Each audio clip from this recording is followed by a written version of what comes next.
बिस्मिल्लाहिर्रहमानिर्रहीम। अस्सलामु अलैकुम। हमारे चैनल कहानी हब ऑफिशियल में खुशामदीद। नाजरीन, मैं आज आपके लिए इंतहाई खौफनाक और दिलचस्प कहानी लेकर आई हूँ, लेकिन कहानी शुरू करने से पहले आपसे गुजारिश है कि अगर आपने हमारा चैनल सब्सक्राइब नहीं किया तो आप हमारे इस चैनल को सब्सक्राइब कर लीजिए और बेल आइकन को भी प्रेस कर लें ताकि हर नई आने वाली वीडियो बआसानी आप तक पहुँच सके। रात के 12 बजते ही मौसम के तेवर तब्दील हो गए। चांद सितारे सब बादलों की ऊँट में जाकर छिपे। स्याह बादलों ने रफ्ता रफ्ता पूरे आसमान को अपनी लपेट में ले लिया। जंगल की खौफनाक आवाज़ें भी उन बादलों का ताक़ुब करते करते अनजान रास्ते की तरफ बढ़ रही थी। बिजली की चमक और बादलों की गिरज देखकर सब शशदर थे। हवाओं ने भी ऐसी बेरुखी एख्तियार की कि अपनी राह में हर रुकावट को तहस नहस कर दिया। कहीं दरख्तों को जड़ों समेत उठाकर सड़क पे फेंक दिया तो कहीं बिजली के तारों को तोड़कर पूरे शहर को अंधेरे में डिबो दिया। वो दोनों खिड़की के पास खड़े उस मौसम की सख्ती को देख रहे थे। लगता है वो आ गया है। तेज हवाओं के शोर में उसकी बारीक सी आवाज़ सुनाई दी थी। ये सुनकर वसीम के चेहरे पर फिक्रमंदी गालिब आ गई।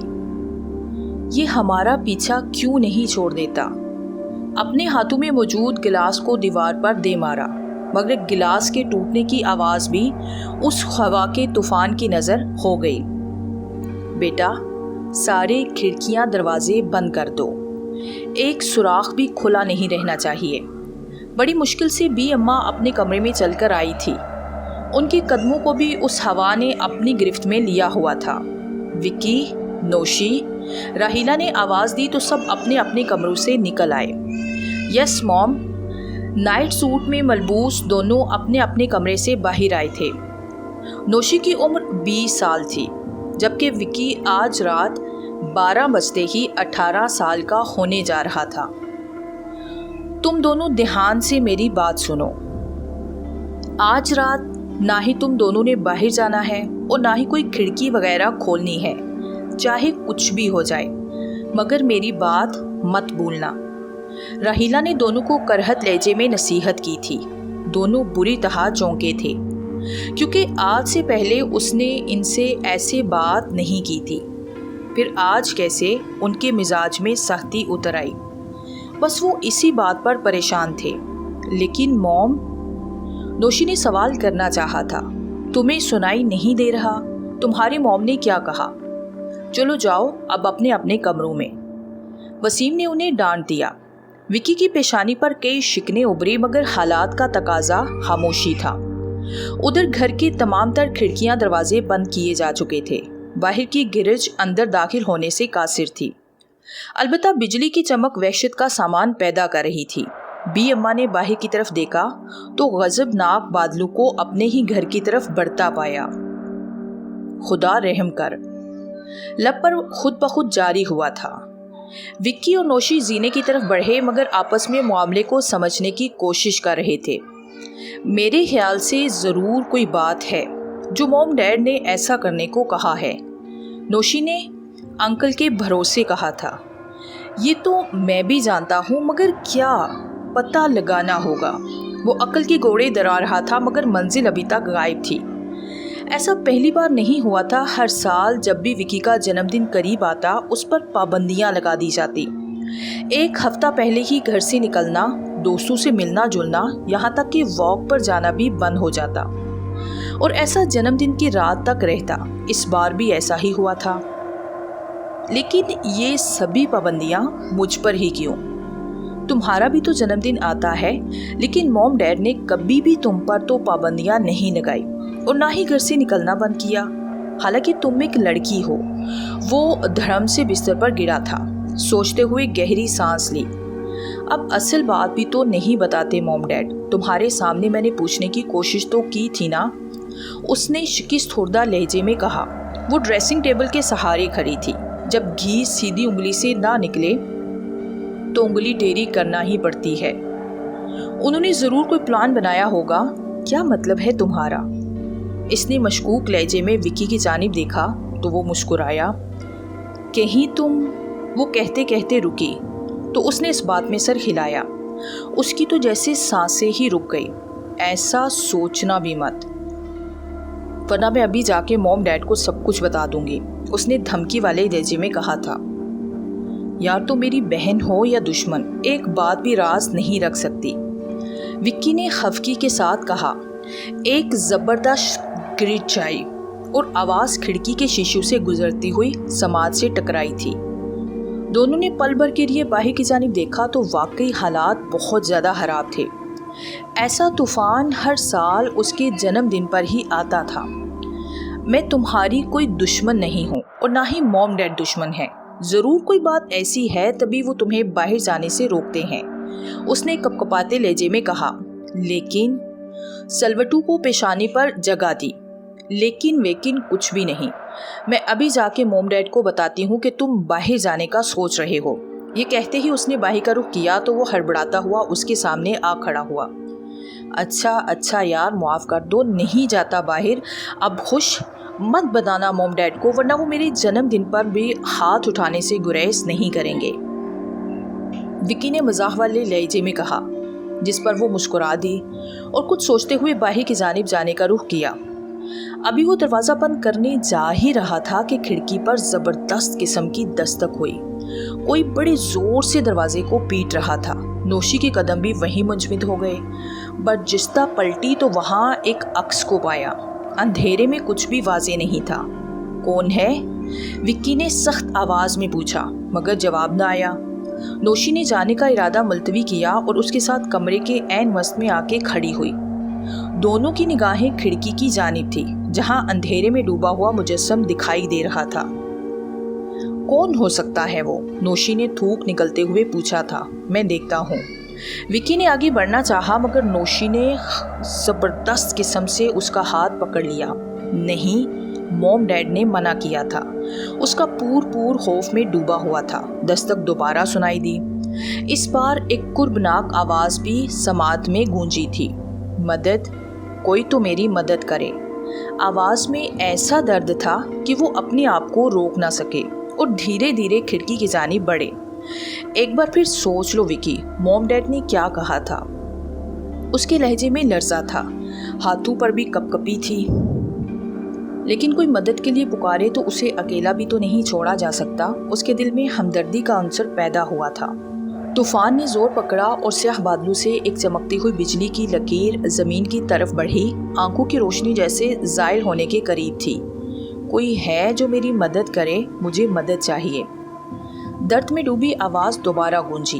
وکی نے بنا سوچے سمجھے کھڑکی کے پٹ کھولے تو ایک زبردست ہوا کا جھونکا آیا اور ساتھ ہی استہزائیہ انداز میں کہکہا گونجا۔ سیاہی نے وکی کو اپنے حصار میں لیا تو نوشی کی چیخ نکل گئی۔ دیکھتے ہی دیکھتے وکی اس اندھیرے میں کہیں غائب ہو گیا تھا۔ کیا ہوا، تم چیخی کیوں؟ سب وہاں آ موجود ہوئے تھے۔ راہیلہ نے اسے تھپتھپاتے ہوئے پوچھا۔ وکی کہاں ہے؟ وسیم نے حیرت سے سوال کیا۔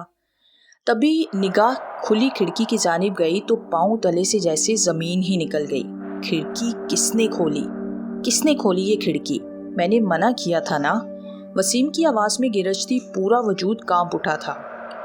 وہ ڈیڈ، نوشی کی آواز کپکپا رہی تھی۔ وہ اپنے وعدے کا پکا نکلا۔ بی اماں کی آنکھوں میں آنسو آ گئے۔ راہیلہ کا جسم بھی ڈھیلا پڑ چکا تھا۔ کہاں ہے وکی؟ بولو نوشی، وسیم نے جھنجھوڑا اور جب نوشی نے سارا ماجرا سب کے سامنے رکھا تو سب کو جیسے سام سونگ گیا۔ خاموشی نے سب کو اپنے حصار میں لے لیا، سوائے نوشی کے، جس کی ہچکچیاں کمرے میں گونج رہی تھی۔ طوفان اب بھی اپنے زوروں پر تھا، گرجدار آواز سماعت میں اترتی جا رہی تھی۔ میں وکی کو کچھ نہیں ہونے دوں گا، مجھے جانا ہوگا۔ وسیم ہڑبڑائے اور باہر کی جانب بڑھے۔ کہاں جا رہے ہیں آپ؟ راہیلہ نے پوچھا مگر وہ کہاں جواب دینے کی حالت میں تھے۔ نہیں چھوڑے گا وہ وکی کو، نہیں چھوڑے گا، وہ بدلہ لے کر ہی دم لے گا، بی اماں بڑبڑاتی جا رہی تھی۔ نوشی کا دل دھڑک اٹھا۔ بدلہ؟ کیسا بدلہ بی اماں؟ وہ بی اماں کے پاس گئی۔ اب سچائی چھپانے کا کوئی فائدہ نہ تھا، تبھی حقیقت عیاں ہونے لگی۔ یہ وکی کی پیدائش سے پہلے کی بات ہے۔ وسیم اور راہیلہ ایک سفر سے لوٹ رہے تھے۔ اس رات بھی موسم ایسے ہی خراب تھا۔ खूब बिजली कड़क रही थी। बादलों की गिरज भी ऐसे ही खौफनाक थी। हुआ कुछ यूं के रास्ते में उनकी कार का टायर पंक्चर हो गया। वो एक सुनसान सड़क थी, आसपास कोई भी मैकेनिक नहीं था। लगता है हमें आगे पैदल ही जाना पड़ेगा, वसीम ने तकरीबन चिल्लाते हुए कहा। बादलों की गिरज में आवाज़ भी मादूम हो चुकी थी। लेकिन मौसम बहुत खराब है वसीम। राहीला के चेहरे पर फिक्र के तासुर उभरे। तो क्या हुआ, अब सारी रात यहाँ तो नहीं रुक सकते? ऐसा करते हैं, जंगल के रास्ते से चलते हैं, ये शॉर्टकट भी है और शायद हम जल्द पहुँच जाएं घर। उसने अंदाज़ा लगाया था। राहीला ने भी सोचते हुए अस्बात में सर हिला दिया। आंखों में अजीब सी बेचैनी थी। वसीम ने राहीला का हाथ पकड़ा और जंगल के बीचों ताप रास्ते की तरफ चल पड़े। बादलों की गिरज बढ़ती जा रही थी। मौसम पहले से कहीं ज़्यादा ख़राब हो चुका था। बिजली की चमक आंखों को चकाचौंध करने पर तुली थी।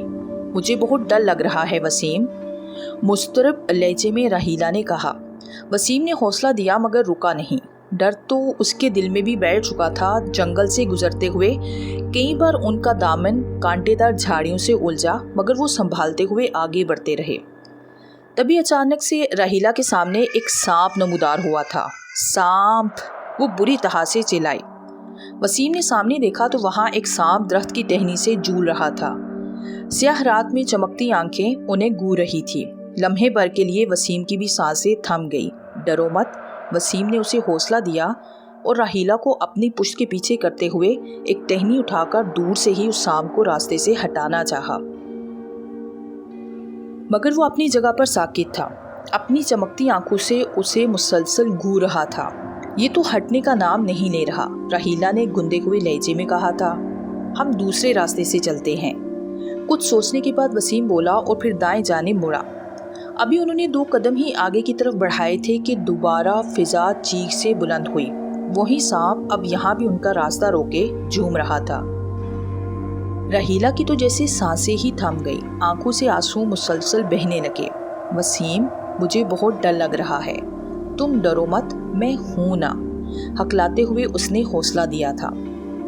उसके बाद कई बार उन्होंने रास्ता बदला, मगर हर बार वही सांप उनके सामने आ जाता। अब वसीम के दिल में भी डर बैठ चुका था। तभी उसकी नज़र एक पत्थर पड़ गई। बिना सोचे समझे उसने वो पत्थर उठाया और उस सांप पर दे मारा। पत्थर लगने की देर थी कि पूरा जंगल चीहों से लरज उठा। सफ़े मातम बिछ गई। आहो पुकार से उनके कानों के पर्दे फटने लगे। राहीला का पूर अब बुरी तरह कांप रहा था। उसने मजबूती से वसीम को पकड़ लिया। ये तुमने अच्छा नहीं किया आदमजाद, मेरे बेटे को मार दिया। अब तुम्हें इसका बदला चुकाना होगा। एक खौफनाक आवाज़ समाज से टकराई। वसीम और राहीला की फटी फटी आंखें आवाज़ के माहिर को ढूंढ रही थी, मगर बोलने वाला मुजस्सम सामने नहीं था। कौन है? सामने आओ, वसीम चिल्लाया। तभी एक सफ़ेद धुआं नमूदार हुआ और एक देव हेकल शबी नजर आई। राहीला के रोंगटे खड़े हो गए। कौन हो तुम? वसीम की आवाज़ में लर्जा था। एक गमज़िदा जिन, और जिसे तुमने अभी मारा है वो मेरा बेटा था, इकलौता बेटा। वो तुम्हारे साथ सिर्फ खेल रहा था और तुमने उसे मार दिया। आज चांद के निकलते ही वो पूरे 18 साल का हो जाता, मगर तुमने उसे अपनी मिद्दत पूरी करने ना दी। अब तुम्हें उसके खून का बदला चुकाना होगा। उसकी घूरती आंखें दोनों को कच्चा चबा जाने वाली थी। तुम्हारा बेटा जब अपने 18वें जन्मदिन को मनाएगा तभी उसकी भी मौत होगी। वो भी इसी तरह हलाक होगा जैसे तुमने मेरे बेटे को हलाक किया। ये कहते ही वो धुआं हवा में तहलील हुआ, जबकि वसीम और राहीला अपनी जगह पर बुत बने खड़े रहे। अगरचे उस वक्त उनके हाथ सिर्फ एक औलाद थी और वो नौशी थी, मगर चंद ही अरसे के बाद विक्की ने जन्म लिया तो उनकी तशवीश मजीद बढ़ गई। फिर उसके बाद विक्की के हर जन्मदिन पर यही तूफान उठता और अपने बद्दुआ के होने का यकीन दिलाता। सुबह की किरण नमूदार हुई तो तूफान ने अपनी सख्ती खत्म की। सबकी निगाहें दरवाजे पर थी। वसीम और विक्की की कुछ खबर न थी। राहीला का रो रो कर बुरा हाल था। बी अम्मा भी दरवाजे पर आंखें जमाए सोफे पर बैठी थी। तभी कदमों की चाप सुनाई दी। सब दरवाजे की तरफ बढ़े। विक्की आ गया। उसकी निगाह सामने वसीम पर गई तो हिजानी कैफियत में इस्तिफसार किया। مگر وہ جواب دینے کی بجائے آنکھیں چرانے لگا۔ جواب دیجئے، کہاں ہے میرا مکی؟ وہ چلائی۔ تبھی اس کی نگاہ پیچھے گئی۔ چند آدمی جہاں تھے جو اپنے کندھوں پر کسی کی لاش کو اٹھائے ہوئے تھے۔ انہوں نے وہ لاش لاؤنج میں لا کر رکھی تو سب کی چیخیں نکل گئی۔ وہ وکی کی لاش تھی۔ اسے بھی پتھر مار کر ہلاک کیا گیا تھا۔ مار دیا انہوں نے ہماری وکی کو، مار دیا۔ غیر ارادی طور پر بی اماں کے لبوں سے جاری ہوا تھا، جبکہ راہیلہ کے جسم سے جان ہی نکل چکی تھی۔